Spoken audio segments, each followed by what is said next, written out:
Et World, il y a quelque temps de cela, j'ai participé au Lille Culture Street, qui est un festival dédié à la culture urbaine, et on m'a proposé de te faire découvrir la cuisine mexicaine dans un food truck El Camion 2.0, tenu par un enfant du pays. Avec Laura qui est la propriétaire d'El Camion 2.0, et en fait elle va nous expliquer le concept d'El Camion. Salut, donc moi je suis Laura, j'ai 37 ans, j'ai El Camion depuis 2019. Le concept c'est de la cuisine 100% mexicaine. J'ai cru comprendre que tu avais des origines mexicaines, c'est ça? Tout à fait, je suis née au Mexique et j'y ai vécu jusqu'à l'âge de mes 12 ans. Et alors c'était dans quelle ville au Mexique? Alors j'ai vécu à Guadalajara, je suis née dans le nord du Mexique. D'accord. Mais mes parents avaient un peu la bougeotte et j'ai vécu à Guadalajara de mes 4 ans jusqu'à mes 12 ans. Donc tu as décidé comme ça du jour au lendemain à montrer tout ce que tu pouvais offrir de la cuisine mexicaine, c'est ça? Ouais, c'est un peu fou mais ça part d'un pari. On était attablés avec des amis, j'avais fait à manger mexicain et mes potes m'ont mis au défi d'ouvrir un food truck. Voilà, et aujourd'hui tu as combien de food trucks? Ouais, bien le 3e arrive dans 2 mois. Où est-ce que tu vas pour pouvoir vendre tes spécialités? Alors, on travaille essentiellement dans l'agglomération lilloise. On bouge quand même pas mal, on a un planning assez chargé. On a une super équipe qui est au top. Ah ouais, bah voilà, il y a Romain là-bas. Tu peux nous faire coucou? Les condiments, les aliments, tu prends ça où exactement? Alors, on essaie de faire du circuit court au maximum. Toutes les viandes sont de société lilloise. Tous les légumes viennent également de la métropole de Lille. On importe les choses les plus basiques en fait pour pouvoir avoir une qualité 100% mexicaine de cuisine. Donc les piments secs, les nachos, les jalapenos sont importés également, les haricots aussi pour faire cuire maison. Ah ouais. Haricots noirs, haricots rosés sont cuits maison, donc ils sont importés, ils arrivent secs, on réhydrate et on cuit, on assaisonne. Et les tortillas sont locales aussi. Alors les tortillas sont locales et apparemment tu les fais maison. Alors oui, on importe la farine mixte amalisée du Mexique et les tortillas sont faites maison, donc avec des tortilleras traditionnelles et cuites sur la plancha.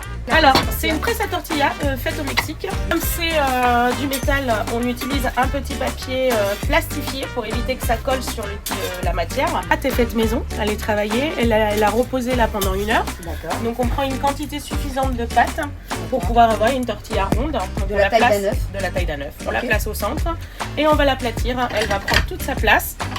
Donc on lui fait faire un petit aller-retour. D'accord. Et ensuite en cuisson. Et en cuisson, combien de temps à peu près? Oh, c'est très très rapide. Hein. C'est aller-retour sur la plancha. Comment tu sais qu'une tortilla est bien cuite? Alors, elle change de couleur. La pâte est un peu jaune. D'accord. Enfin, tu vois par rapport Ouais. à la tortilla. Donc là, on lui fait faire un retour et ici un deuxième retour. Et ensuite, elle va cuire, elle va gonfler. D'accord. Et ensuite, elle cuit à l'intérieur. Elle sera prête dans 3-4 secondes. D'accord. Et tu peux me dire à peu près ce que tu mets à l'intérieur de cette pâte? Dans la pâte, il faut de la matière grasse végétale. D'accord. Il faut de l'eau et du D'accord. sel. On va dire qu'il faut une quantité suffisamment importante d'eau pour que la pâte ne soit pas trop sèche et que les bords de ta tortilla soient le plus hydratés possible. Et qu'il n'y ait pas de brisure une fois que tu vas Donc t'as pas de réchauffer farine. la farine de maïs. Ah, farine de maïs. Farine de aussi. maïs, D'accord. sel aux matières grasses végétales. Et Laura, c'est quoi les spécialités que tu proposes dans ton food truck? Alors, dans le food truck, on fait, ce qu'on fait le plus, c'est le burrito. Donc le burrito, c'est une tortilla de blé qui fait à peu près 28 cm de diamètre, dans laquelle on va mettre les ingrédients que tu souhaites pour composer le burrito de tes rêves. D'accord. Arrivé ici, on propose du guacamole et ils ont le choix d'avoir une sauce piquante ou une sauce non piquante, en sachant que on s'européanise quand même un petit peu, on évite de torturer les gens avec des sauces piquantes. D'accord. Et les sauces, elles sont faites à base de quoi? Alors ici c'est tomatillo verde, donc c'est de la tomate verte. Celle-ci ne pique pas du tout alors qu'au Mexique elle est piquante. D'accord. Et ici on a de la tomate rouge et des oignons rôtis. Ça fait comme un pesto rouge et Un pesto rouge, et c'est ça, un peu dans ce sens-là. Inspiration mais, italienne. c'est un peu latin. Hein. Ouais, voilà, c'est un peu c'est ça. latin. Donc ils ont le choix également de rajouter des jalapenos. S'ils aiment avoir un petit retour vinaigré et du guacamole. Et le guacamole toujours fait maison et le jour même. Alors le guacamole, tu le fais comment? Eh ben, on prend des avocats as, c'est les meilleurs de toute façon pour faire le guacamole, de préférence mûrs à point. On rajoute du citron vert, c'est ce qui permet au guacamole de ne pas noircir. D'accord. On met de la coriandre, des oignons rouges J'évite de mettre de la tomate, normalement on devrait en mettre. C'est juste que ça jette de l'eau et du coup le guacamole est moins joli. Et comme on aime bien les choses bien présentées, on préfère D'accord. voilà, de ne pas en mettre. Et alors un guacamole, tu le gardes combien de temps à peu près? Ah, c'est une journée chez nous. Une journée. Il est frais tous les jours. D'accord. Mais à la maison, si tu veux faire un guacamole, comment Tu peux le garder 2-3 jours au maximum, mais il faut garder le noyau, le mettre à l'intérieur D'accord. de ton guacamole et il faut bien le citronner pour éviter qu'il noircisse. Ici, tu es en train de faire des desserts aussi parce que tu vends des desserts. On vend des desserts mexicains, mais on vend des desserts un peu plus européens parce que les gens aiment bien peut-être se retrouver aussi un peu comme à la maison, etc. Donc aujourd'hui, Romain nous a préparé un brownie, un brownie au chocolat au lait, donc, de la coco, des noisettes pralinées et des noisettes caramélisées. Un brownie gourmand, comme Un on brownie l'appelle. gourmand, bien cuit, bien moelleux, bien tendre, comme il faut. Un chute du brownie qu'on transforme. On les transforme en dessert aussi. Et on les met généralement dans un brownie mitsu. Un petit morceau, on le met dans un bol. On monte une crème de mascarpone et dessus on met des petits chunks. Donc on fait ça et on met des chunks de brownie au-dessus pour que les gens aient vraiment ce côté croquant et mousseux en même temps. C'est vraiment gourmand tout ça. C'est très gourmand. Et alors, tu proposes aussi un dessert mexicain. J'en propose pas qu'un seul, j'en propose plusieurs. Moi je fais le plus, c'est le pan d'elote. D'accord. Ça fait partie vraiment des desserts les plus mexicains qui existent. D'accord. C'est un dessert à base de maïs jaune. Parce que chez nous, il y a plusieurs maïs. Il y a le maïs bleu, le maïs rouge, le maïs jaune, le maïs blanc aussi pour faire de la soupe. D'accord. Et généralement, on le sert avec du lait concentré sucré. Parce que chez nous, on est très très gourmand. D'accord. Et on fait aussi le pastel de tres leches. D'accord. Donc ça, c'est un sponge cake imbibé avec avec du lait concentré, une chantilly. Généralement, on met une chantilly parce que si on mettait quelque chose encore plus sucré, ce serait vraiment trop. D'accord. On fait le pie de queso, c'est le cheesecake à la mexicaine. D'accord. Donc sans biscuit. Donc en cuisson, en fait, il fait une petite croûte autour et il se mange comme un gâteau. Mais on fait plein de choses, hein. On fait des buñuelos, on fait... Vraiment, on a un panel très très large de produits. Le produit phare quand même, et ce que je défends moi depuis des années, c'est le taco. Donc c'est la petite tortilla qu'on fait maison, dans laquelle on va mettre des éléments. Le taco chez nous, c'est une institution, ça fait partie du patrimoine mondial de l'UNESCO. La cuisine mexicaine est protégée, hein, c'est vraiment des recettes qui viennent souvent de famille. Moi, je vois encore ma grand-mère faire les tortillas à la maison, nous les rouler avec du sel et du citron. Ta grand-mère que tu appelles Abuela. Abuela. Abuela. Et donc en fait, dans son plus simple appareil, c'est viande, oignon rouge, citron, salsa et c'est un peu de coriandre pour relever le tout. Et donc ici, on fait la cuisson du poulet. Alors, le poulet, les tortillas sont en cuisson également. Et dans le non-gaspillage, hein, c'est important de le dire aussi. C'est important pour nous parce que aujourd'hui, on travaille beaucoup avec des matières recyclées et recyclables. Donc les barquettes sont recyclées et recyclables. D'accord.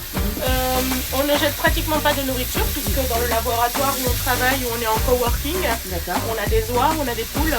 Donc les queues de salade, etc. On peut les donner à ces animaux, d'une, ça les nourrit, et de deux, ça évite de gaspiller la nourriture. Il est mariné avant? Il est mariné.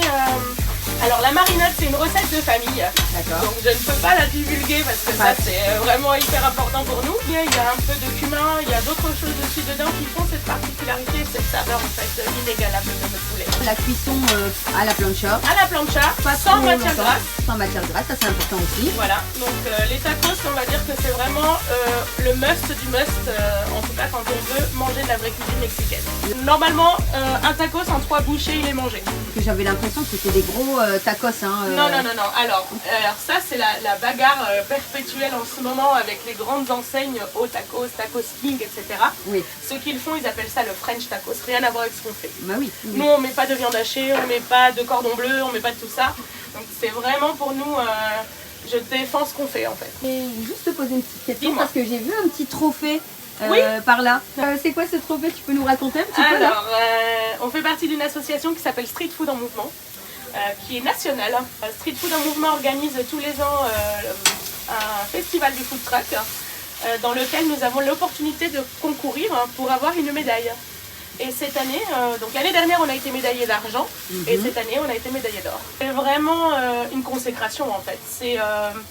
des heures de travail, hein. C'est défendre nos valeurs aussi. Hein, parce que les valeurs, c'est important, on en a discuté tout à l'heure. Bien sûr, les valeurs de la cuisine, de la tradition, parce que chez nous, cuisiner, c'est tradition. Hein. Au Mexique, ça se transmet de mère en fille, de grand-mère en fille et d'arrière-grand-mère, etc. Donc, on essaye au maximum de respecter ça, de valoriser des produits aussi. Je vois de toute façon cet amour que tu as pour la cuisine, pour cette tradition et franchement chapeau parce que c'est vraiment admirable. La viande, tu as vu, c'est très rapide.